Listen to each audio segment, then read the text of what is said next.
2 अप्रैल 2026 waste Bengal के Malda district में national highway number 12 पर एक ऐसा नजारा देखने को मिला जिसने पूरे देश को हिला कर रख दिया। सड़क के बीचों बीच बांस के फर्नीचर और जले हुए टायर से बैरिकेड लगाया गया था। हवा में धुआं था और सैकड़ों लोग गुस्से में सड़क पर खड़े थे। लेकिन ये कोई आम प्रदर्शन नहीं था, क्योंकि उसी वक्त एक वीडियो ऑफिस के अंदर 7 जुडिशियल ऑफिसर्स को हॉस्टेज बना लिया गया था और पूरे 9 घंटे तक ये भीड़ उन्हें बाहर नहीं निकलने देती। जब पुलिस की गाड़ियां वहां पहुंचती हैं तो उन पर पत्थरों की बारिश शुरू हो जाती है। हालात इतने बिगड़ चुके थे कि कानून और व्यवस्था पूरी तरह बेबस नजर आ रही थी। अब सबसे बड़ा सवाल यह है कि ये लोग थे कौन? क्या ये पेशेवर अपराधी थे? क्या ये कोई संगठित गैंग था? जवाब है नहीं। ये लोग थे आम नागरिक, टीचर्स, किसान, दुकानदार, जिनका कोई क्रिमिनल रिकॉर्ड नहीं था। लेकिन सिस्टम इतना ओवरवेल्म हो चुका था और लोग इतने ज्यादा डेस्परेट हो चुके थे कि हालात इस हद तक बिगड़ गए। और ये सिर्फ एक जगह की बात नहीं है। आज पूरे वेस्ट बंगाल में ऐसा ही माहौल है। कई शहरों में प्रोटेस्ट हो रहे हैं, सड़कों पर भीड़ है, लोगों में डर और गुस्सा दोनों है। और इसकी वजह सिर्फ एक चीज है, स्पेशल इंटेंसिव रिवीजन यानी SIR। इस प्रक्रिया के तहत 61 लाख लोगों का नाम वोटर लिस्ट से हटा दिया गया है और 60 लाख लोगों को सस्पेक्टेड वोटर बना दिया गया है। यानी ना वो पूरी तरह से वैलिड माने गए और ना ही पूरी तरह से इनवैलिड। उन्हें बस एक ऐसी स्थिति में डाल दिया गया जहां उनका अधिकार अधर में लटक गया। लेकिन सबसे खतरनाक बात यह है कि ये फैसला किसी जज या अधिकारी ने नहीं लिया, बल्कि एक सॉफ्टवेयर ने लिया।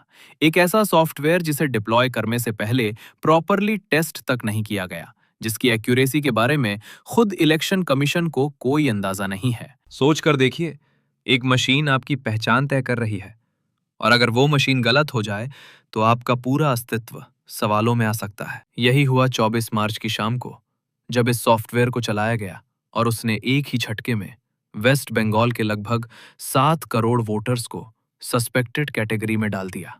यानी लगभग हर एक वोटर अचानक संदिग्ध बन गया। बाद में इसे टेक्निकल ग्लिच कहकर ठीक किया गया, लेकिन सवाल यह है कि बिना प्रॉपर टेस्टिंग और अकाउंटेबिलिटी के ऐसा सिस्टम इस्तेमाल कैसे किया जा सकता है?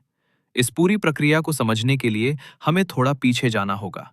नवंबर 2025 में जब SIR शुरू हुआ और 28 फरवरी 2026 को जब फाइनल वोटर लिस्ट जारी की गई, इस दौरान हर 6 में से एक वोटर प्रभावित हुआ। कुल मिलाकर 1.21 करोड़ लोग। यानी अगर आपके घर में 6 लोग वोट करते हैं तो स्टेटिस्टिकली उनमें से एक का नाम कट सकता था। लेकिन मामला सिर्फ डिलीशन तक सीमित नहीं था, क्योंकि 60 लाख लोगों को एक नई कैटेगरी में डाल दिया गया, जिसे लॉजिकल डिस्क्रिपेंसी या अंडर एग्जामिनेशन कहा गया। आसान शब्दों में कहें तो सस्पेक्टेड वोटर। अब सवाल यह है कि किसी को सस्पेक्टेड बनाने का क्राइटेरिया क्या था, और जवाब सुनकर आप हैरान रह जाएंगे। अगर आपके नाम की स्पेलिंग में हल्का सा फर्क था, जैसे मोहम्मद में ओ की जगह यू लिखा गया या मंडल में ए की जगह ओ हो गया, तो आपका नाम सीधे सस्पेक्टेड कैटेगरी में चला जाता।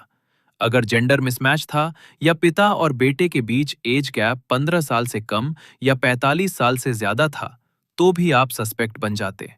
अब सोचिए, इंडिया जैसे देश में जहां सरकारी दस्तावेजों में स्पेलिंग मिस्टेक्स आम बात है, जहां गांव में 20 साल पहले किसी ने जो लिख दिया वही फाइनल मान लिया जाता है, वहां इस तरह के क्राइटेरिया के आधार पर लोगों का वोटिंग अधिकार छीन लिया गया। सबसे शॉकिंग बात यह है कि ऐसी कोई कैटेगरी पहले कभी एग्जिस्ट ही नहीं करती थी। 1952 से लेकर अब तक कई बार SIR हुआ है, लेकिन लॉजिकल डिस्क्रिपेंसी या सस्पेक्टेड जैसी कोई कैटेगरी कभी नहीं थी।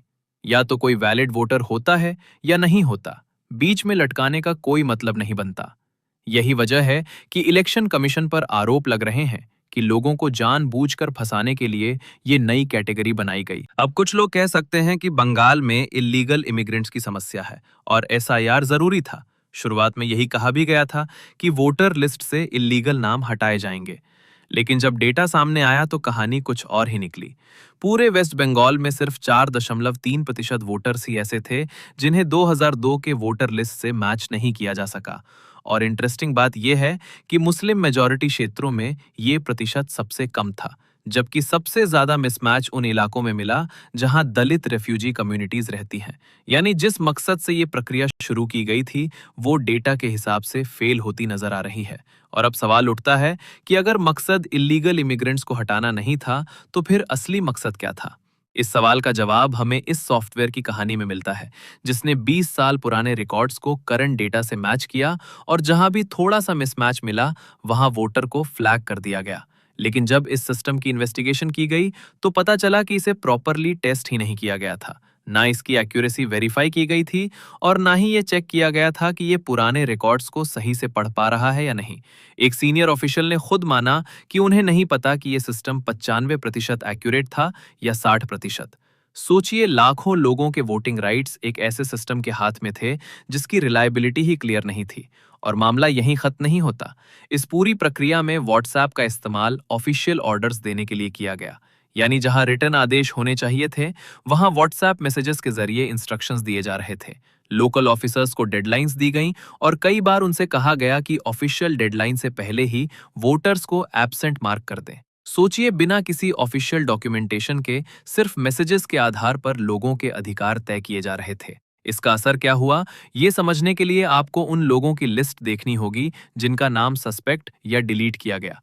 इसमें सिर्फ आम लोग ही नहीं थे, बल्कि आर्मी वेटरन्स, रिटायर्ड जजेस, डॉक्टर्स, लॉयर्स, पुलिस ऑफिसर्स तक शामिल थे। कई ऐसे लोग जिनकी पहचान और डॉक्यूमेंट्स पूरी तरह क्लियर थे, फिर भी उन्हें सस्पेक्ट बना दिया गया। कुछ मामलों में जब मीडिया अटेंशन मिली, तो नाम वापस जोड़ दिए गए। लेकिन सवाल ये है कि जिनके पास मीडिया या लीगल सपोर्ट नहीं है, उनका क्या होगा?